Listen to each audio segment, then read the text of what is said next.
el tema del sustento de los ministros es un tema que está bastante claro en la Escritura y creo que también a través de los documentos o confesiones históricas va a ser un tema recurrente. Es decir, que no debería existir ningún tipo de discusiones sobre ese tema.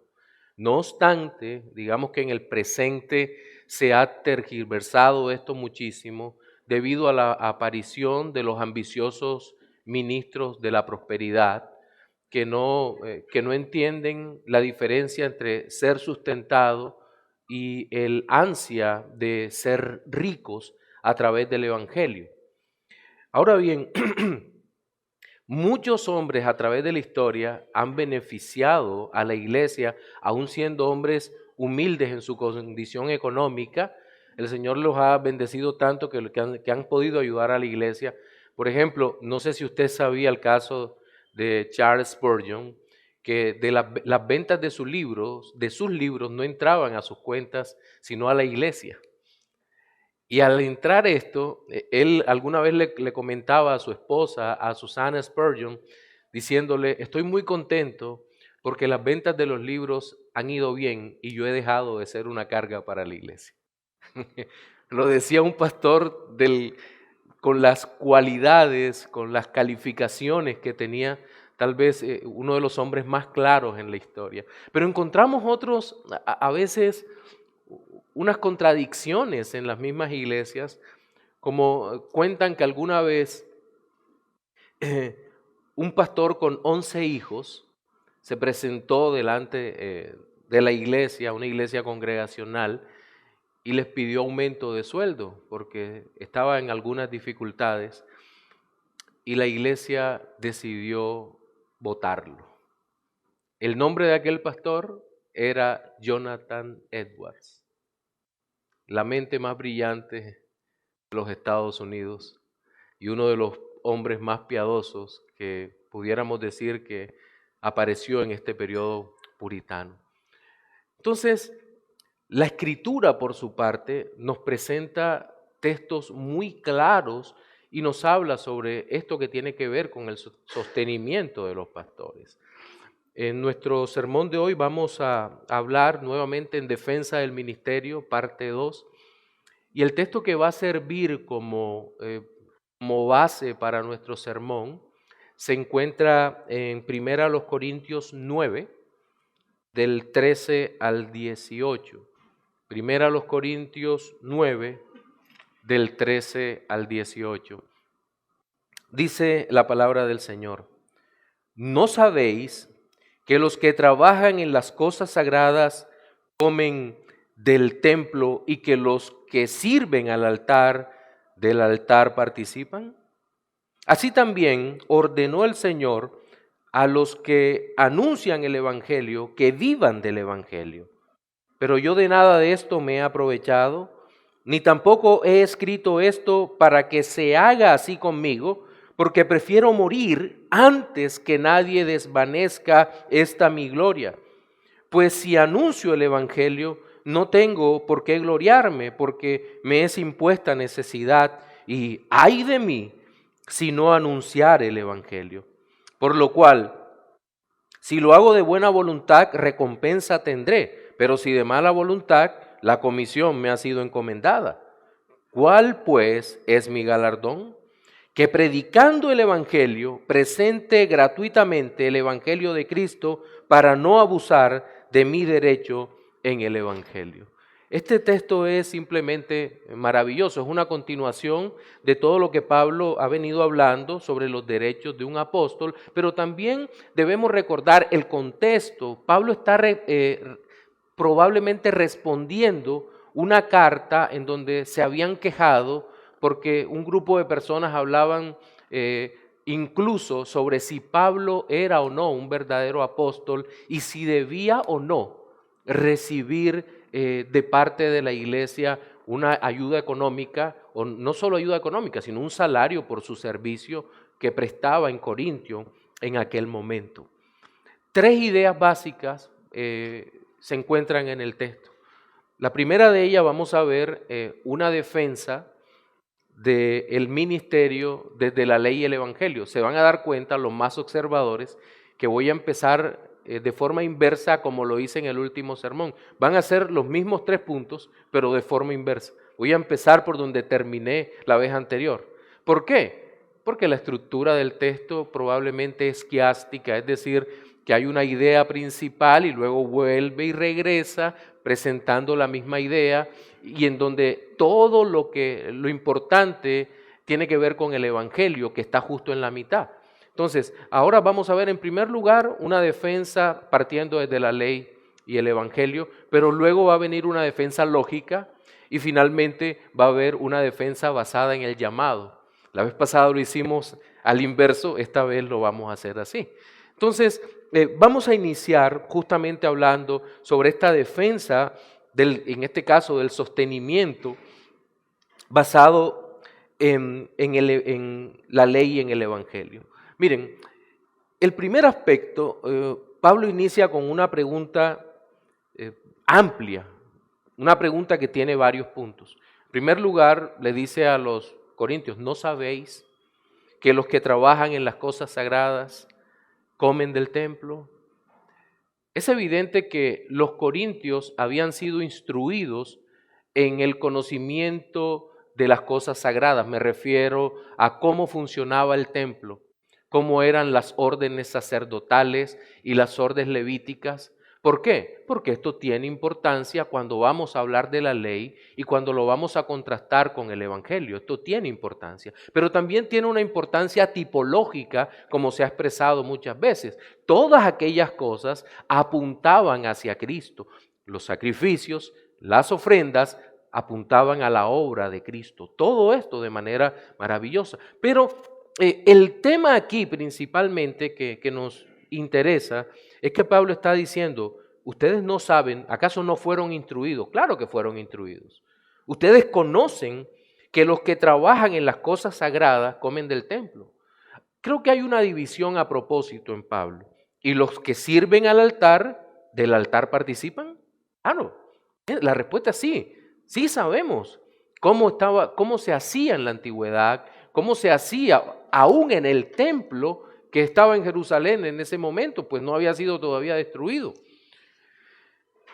Y todavía permanecía esa división dentro de los mismos servidores, entre los levitas que servían en las cosas normales y los sacerdotes que servían en el altar. De hecho, Deuteronomio capítulo 18, permítanme y leo Deuteronomio capítulo 18, voy a leer para ustedes.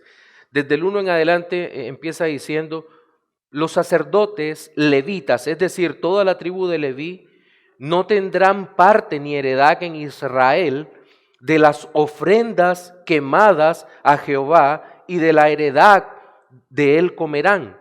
No tendrán pues heredad entre sus hermanos.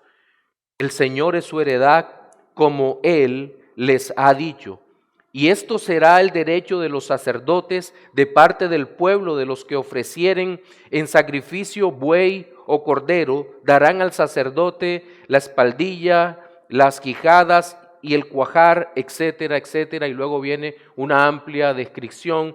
Y también en el capítulo 18, a partir del versículo 20 del libro de Números, nosotros vamos a encontrar cómo el Señor da instrucciones muy precisas sobre cómo deben ser mantenidos cada uno de los que trabajan en el templo y los sacerdotes. Los levitas probablemente antes de que se construyera el templo eran los encargados de cargar el tabernáculo, de llevarlo de un lado a otro según el Señor los moviera, pero los sacerdotes siempre estaban allí delante del altar de bronce con los sacrificios y el Señor, siendo muy cuidadoso con uno y otro, les dice, bueno, tanto los levitas como los sacerdotes que sirven al Señor, van a participar del altar. Es decir, el Señor les había dado esto.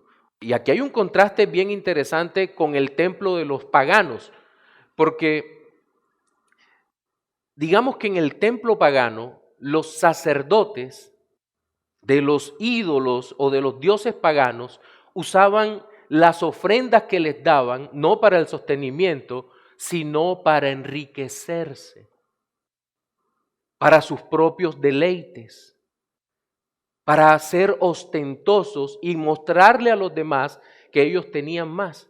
Hay una gran diferencia, hay una diferencia moral, una diferencia ética entre unos y otros. Es decir, aquí hay una instrucción que el Señor ha dado. Ahora bien,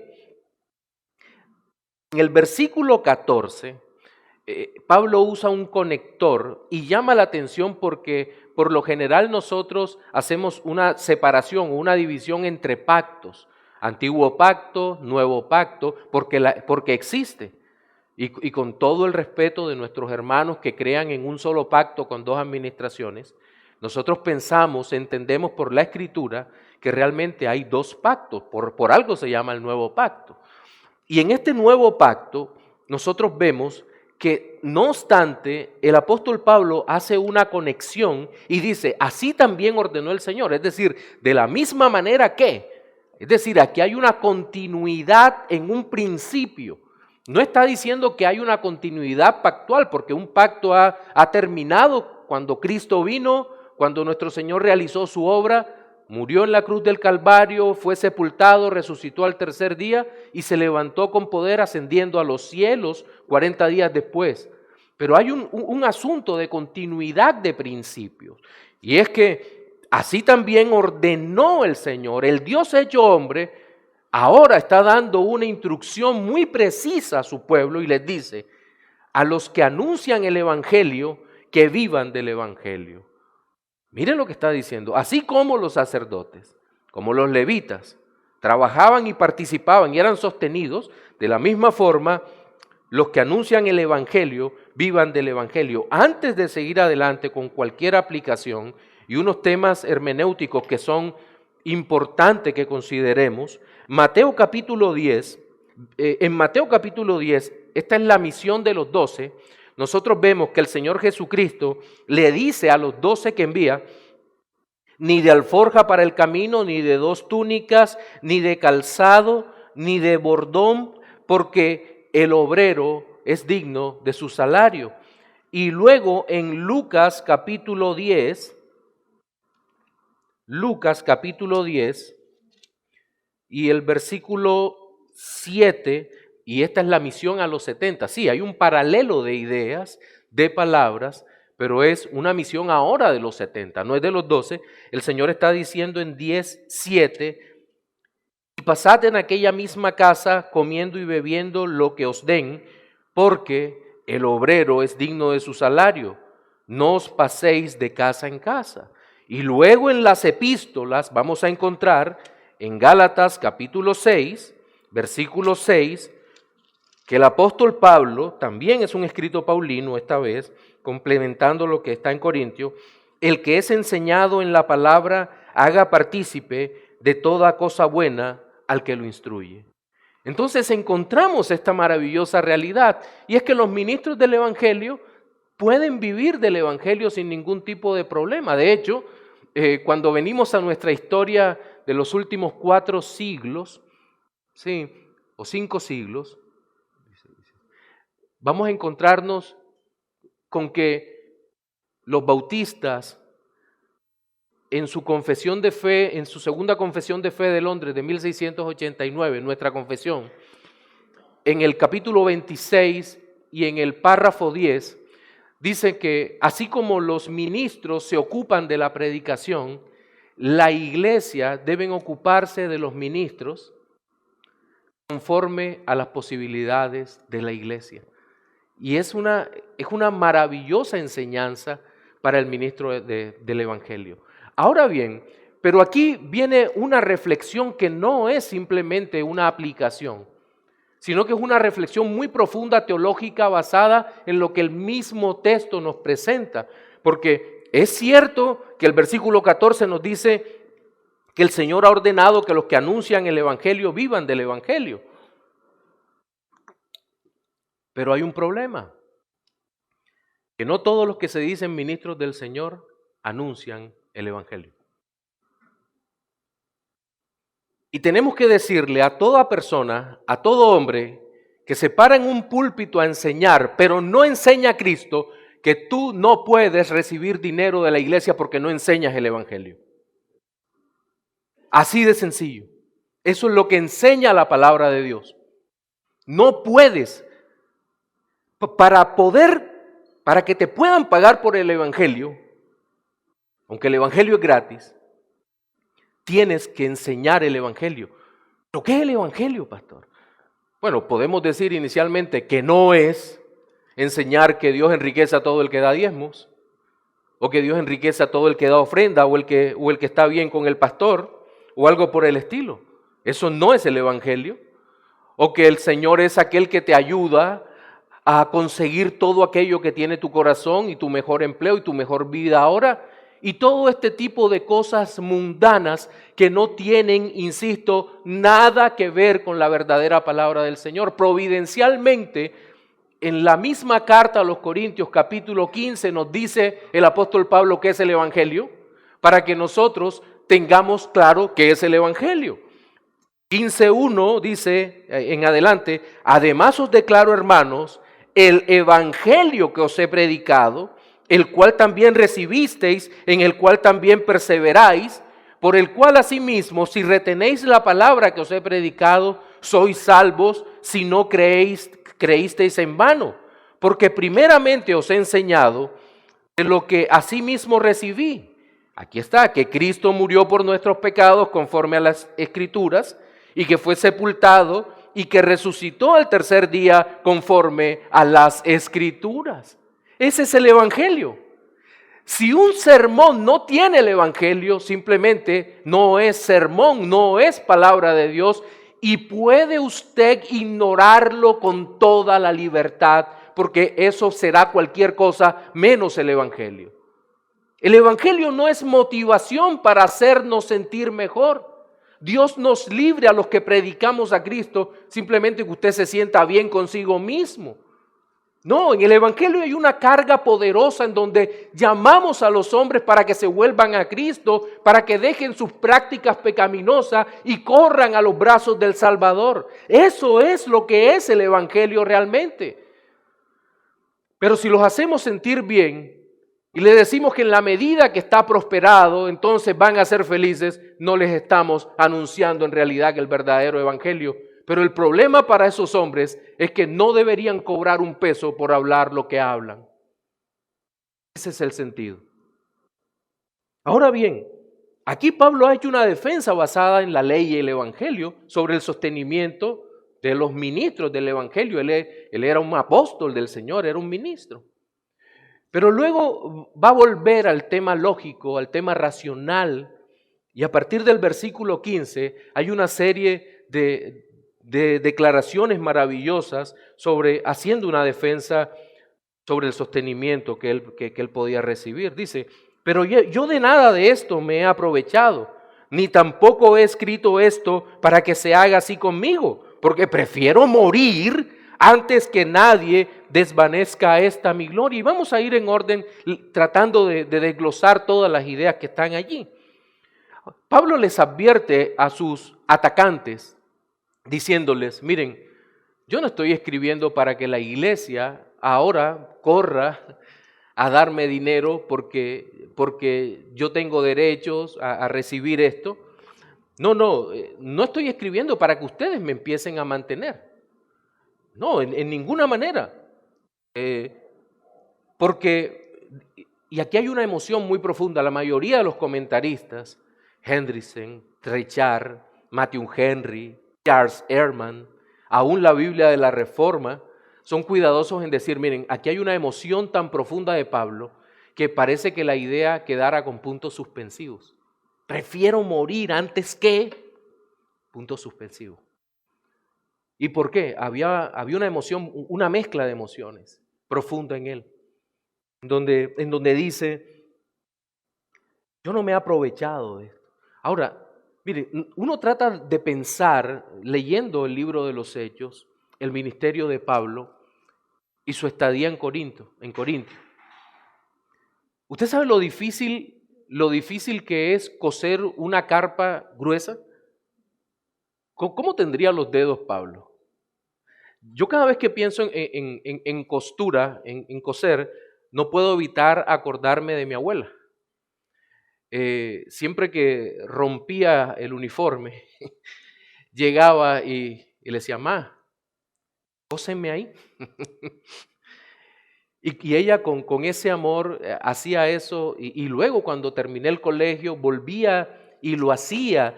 Y de hecho cuando estaba en la universidad hasta que enfermó. Pero yo la había visto tantas veces hacerlo que cuando rompía un jean, yo mismo tomaba el jean y cosía porque como que aprendí un poco, pero nunca pude evitar pincharme un dedo o tratar o lastimarme cuando hacía eso. Entonces me pongo a pensar un poco en que Pablo hacía esto y cuán difícil era para él hacerlo, cuánto tiempo le tomaba de esa manera tan artesanal hacer una carpa. Era realmente difícil para él y él vivía sosteniéndose su propio ministerio haciendo este tipo de carpas. Pero él dice que él prefería esto antes que le quitaran su propia gloria de servir al Señor de esta manera. Pues si anuncio el Evangelio, no tengo por qué gloriarme, versículo 16, porque me es impuesta necesidad y ay de mí si no anunciara el Evangelio. Y aquí me llama muchísimo la atención en este punto que él dice que anunciar a Cristo no tiene por qué gloriarse en él mismo, porque es Dios el que lo llamó. Creo que no necesitamos recordar cómo Dios llama a Pablo. Era un perseguidor de la iglesia, Hechos capítulo 9, había consentido en la muerte de Esteban, y este hombre va camino a Damasco persiguiendo a la iglesia, se le aparece el Señor. Y es algo dramático. Dice, todos caímos en tierra, ya lo habíamos dicho en otro momento, y Pablo se levanta ciego y el Señor le impone, escuche bien, le impone la predicación del Evangelio. No negocia con Pablo. Ahora que hemos estado en Profetas Menores estudiando el tema de los 12, es un tema tan actual y maravilloso. Y en Profetas Menores es imposible no ver el ejemplo de Jonás. Todos nos acordamos, ¿verdad? Jonás, ¿cuánto conocía Jonás a Dios? ¿Jonás acaso era un tonto neófito? No, era un profeta del Señor. Y cuando el Señor le dice, Jonás, mira, te impongo que vayas a Asiria a predicar para que el pueblo asirio de Nínive se arrepienta. Y Jonás, él conocía a Dios y sabe que Dios no se va a quedar con nada de esto y decide tomar una barca hacia Tarsis. Y se trata de alejar de la presencia de Dios. La Biblia utiliza una figura de dicción, una metáfora tal vez, para tratar de hablar de su propia desobediencia. El que escribe es el profeta. Y Dios levanta, todos conocemos la historia, la tremenda tormenta que se levanta y el pez que Dios le prepara. ¿Y dónde termina Jonás? Al final del capítulo 4, predicando en Nínive. Entonces, Pablo había sido un caso parecido en este sentido. Jonás no quería predicarle a los odiados ninivitas. Yo creo que Pablo odiaba tanto como Jonás a los gentiles. Y va a terminar Pablo predicando el Evangelio. Porque es que, y notemos algo, de verdad Dios nunca ofrece a la vida de un siervo opciones para servir. ¿O usted cree que tiene opciones cuando Dios le llama a servir? ¿Usted cree que es así? Vas a servir. Si eres salvo, si eres llamado por Dios y Dios te ha llamado a servir o tienes capacidades para servir, necesariamente servirás. Pastor, ¿usted puede apostar con su vida? Amén. Vas a servir. No puedes hacer nada, absolutamente nada para evitarlo. Le servirás al Señor si Dios te ha llamado. Otro ejemplo en la Biblia, Jeremías. Señor, quise no predicar, pero dentro de mí había como un fuego. Y ese fuego me llevaba a tener que predicar tu palabra, o me lleva a predicar tu palabra. Cada uno de los hombres de la Biblia que quiso negarse a Dios tuvo que terminar sirviéndole. Moisés, voy a usar palabras coloquiales para referirme al gran hombre de Dios. Moisés era un viejito de 80 años cuando Dios lo llamó. ¿Y se acuerdan las excusas de Moisés? No sé hablar.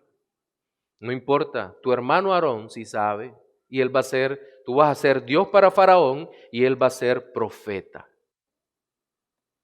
Ah, ¿no sabes? ¿Y tuvo que ir Moisés? Tuvo que ir Moisés.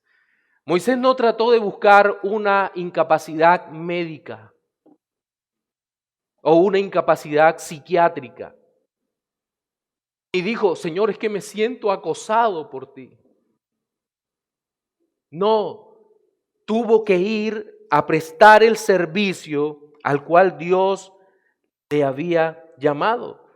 Es más, fíjense, Pablo utiliza el lenguaje de los profetas para decir, si no quería servir lo que pasaba, ay de mí si no anunciare el evangelio. Ay de mí. Ese ay es una maldición. Ay. ¿Se acuerdan los ayes de Apocalipsis? ¿Se acuerdan cuando un profeta dice ay? O cuando Isaías cayó como muerto, ay de mí. Ese ay es una especie de gran maldición. Dice, es decir, estaría bajo una maldición si no hago la voluntad de Dios. Ahora, la voluntad de Dios es agradable y perfecta, pero yo quiero decirle algo, mis hermanos. Es agradable y perfecta, pero muchas veces es muy dura para nosotros. Muy dura para nosotros. Por lo cual, si lo hago de buena voluntad, recompensa tendré. Claro, de buena voluntad puedes hacer la obra de Dios de buena voluntad o como Jonás de mala voluntad, pero vas a hacer la voluntad de Dios. Qué gran gozo hay en nuestra vida cuando nos levantamos y predicamos con buena voluntad y enseñamos o servimos de buena voluntad. Y lo hacemos para la gloria de Dios. Pero si de mala voluntad la comisión me ha sido encomendada. ¿Cómo así que de mala voluntad?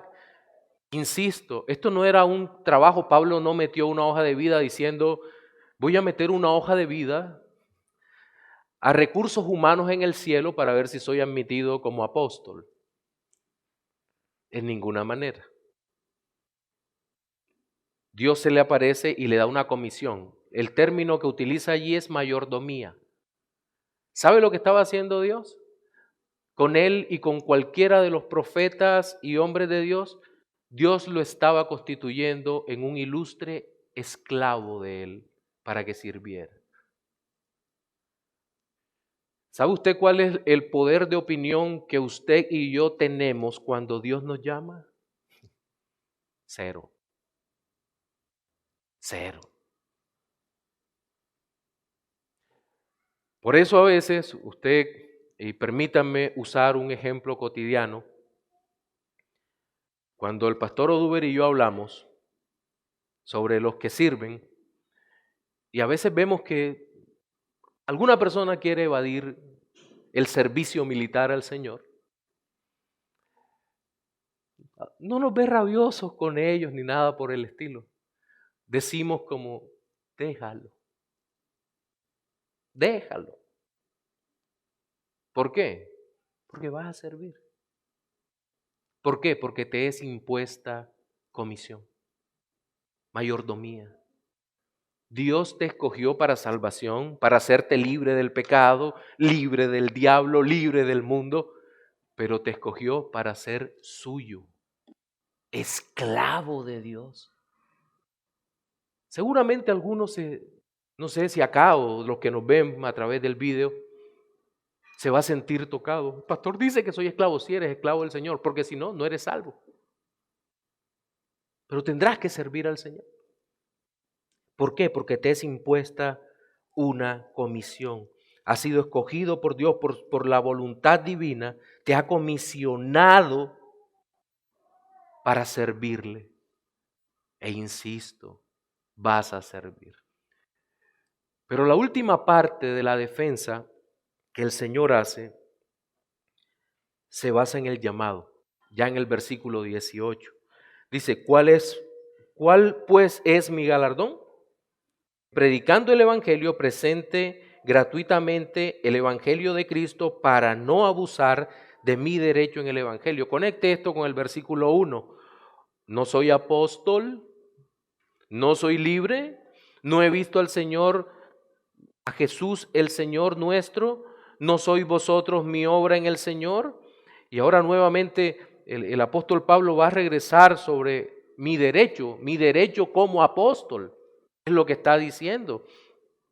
Y la pregunta que aparece aquí es bien interesante porque tenga en mente que el mismo Pablo se entiende como un siervo del Señor, como un esclavo del Señor. ¿Y los esclavos qué galardón recibían? Ninguno. Pero el Señor es tan buen amo que nos bendice por hacer lo que nos ha mandado hacer. ¿Sabía esto?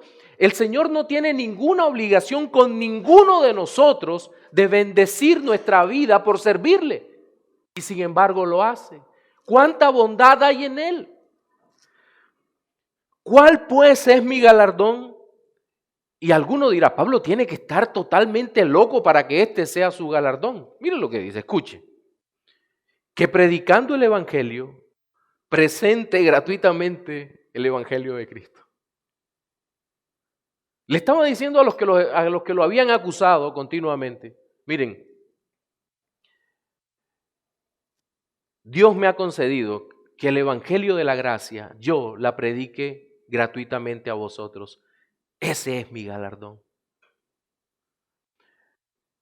Más de una vez he visto en los púlpitos actuales que hombres se indignan porque la iglesia no da. Dice, esta iglesia tal, e insultan a los hermanos.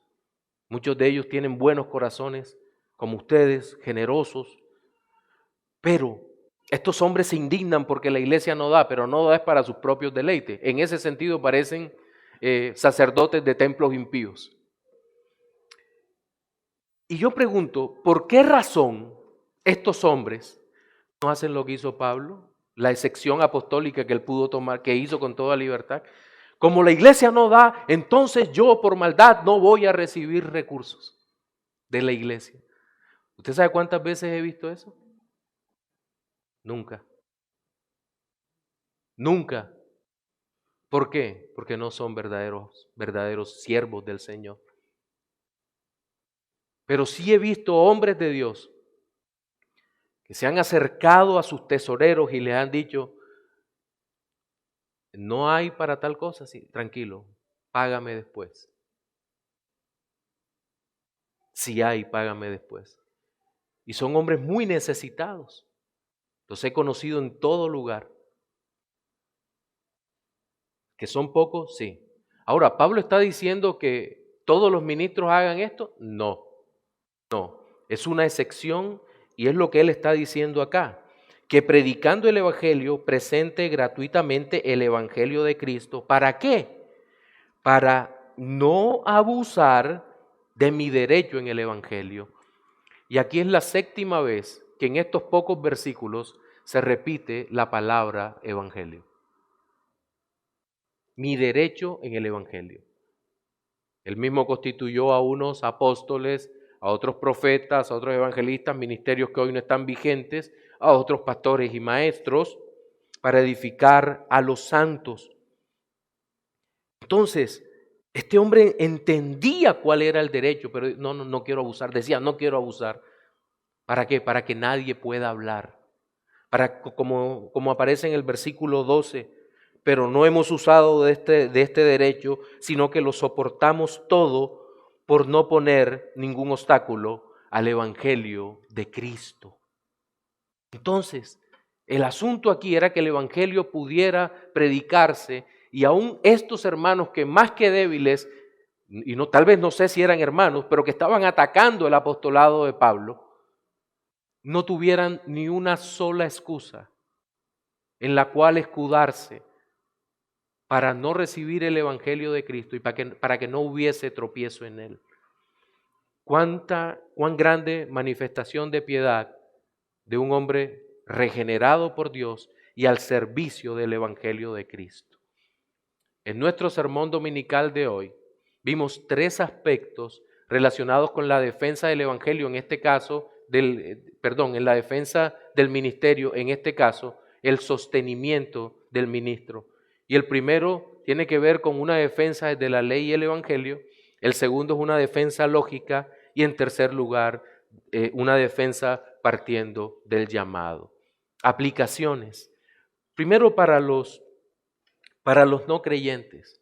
Seguramente tú, amigo, vas a tener una gran dificultad de acercarte a las iglesias porque dices, allí lo que son unos ladrones que solo piensan en el dinero. Y tal vez tenga razón en eso, que muchos lugares están haciéndolo. Pero hay otros muchos lugares donde el Señor ha decidido mostrar su gloria y que se predique a Cristo como Señor y Salvador. Ve a esos lugares, ve donde se predique a Cristo como Señor y Salvador, porque no tienes excusa. Buscad a Cristo mientras puede ser hallado. Pero para los creyentes, hermanos amados, tenemos la bendición de poder conocer el verdadero evangelio. Tenemos la bendición de conocer al Señor. No hemos tenido estorbo para esto.